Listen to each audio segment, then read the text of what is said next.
Anwar Ibrahim dari Kebangkitan Rakyat ke Penindasan Suara.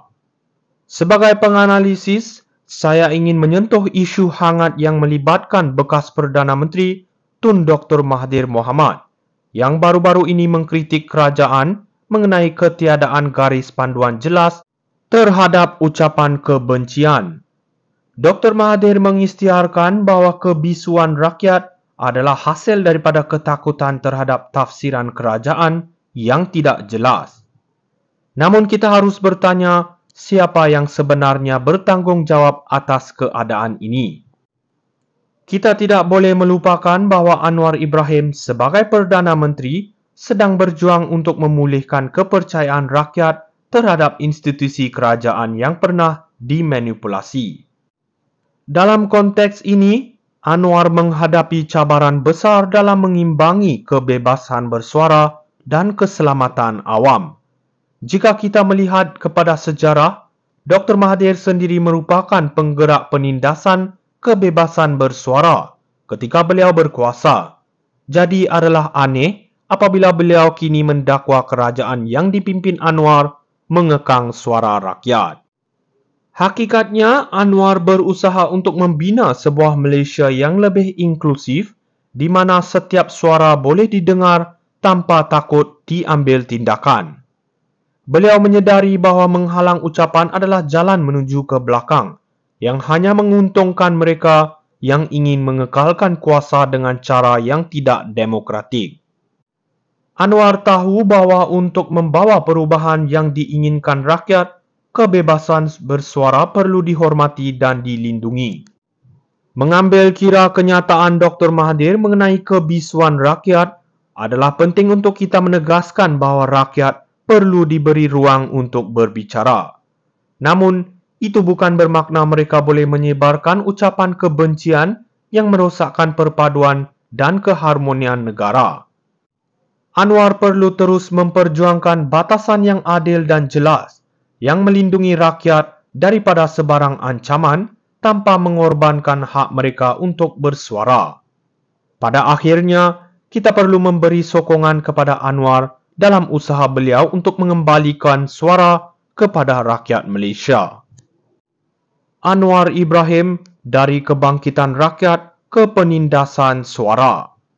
Sebagai penganalisis, saya ingin menyentuh isu hangat yang melibatkan bekas Perdana Menteri Tun Dr. Mahathir Mohamad yang baru-baru ini mengkritik kerajaan mengenai ketiadaan garis panduan jelas terhadap ucapan kebencian. Dr. Mahathir mengisytiharkan bahawa kebisuan rakyat adalah hasil daripada ketakutan terhadap tafsiran kerajaan yang tidak jelas. Namun kita harus bertanya, siapa yang sebenarnya bertanggungjawab atas keadaan ini? Kita tidak boleh melupakan bahawa Anwar Ibrahim sebagai Perdana Menteri sedang berjuang untuk memulihkan kepercayaan rakyat terhadap institusi kerajaan yang pernah dimanipulasi. Dalam konteks ini, Anwar menghadapi cabaran besar dalam mengimbangi kebebasan bersuara dan keselamatan awam. Jika kita melihat kepada sejarah, Dr. Mahathir sendiri merupakan penggerak penindasan kebebasan bersuara ketika beliau berkuasa.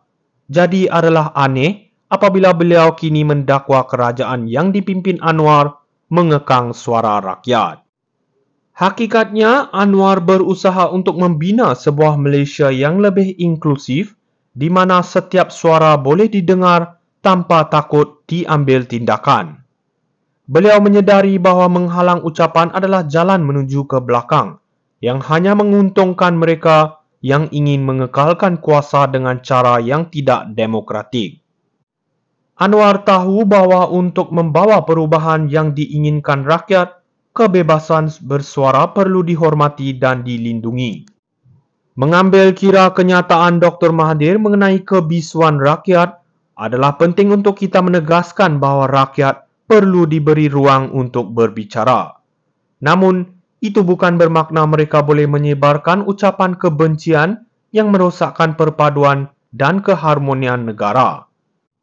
Anwar perlu terus memperjuangkan batasan yang adil dan jelas yang melindungi rakyat daripada sebarang ancaman tanpa mengorbankan hak mereka untuk bersuara.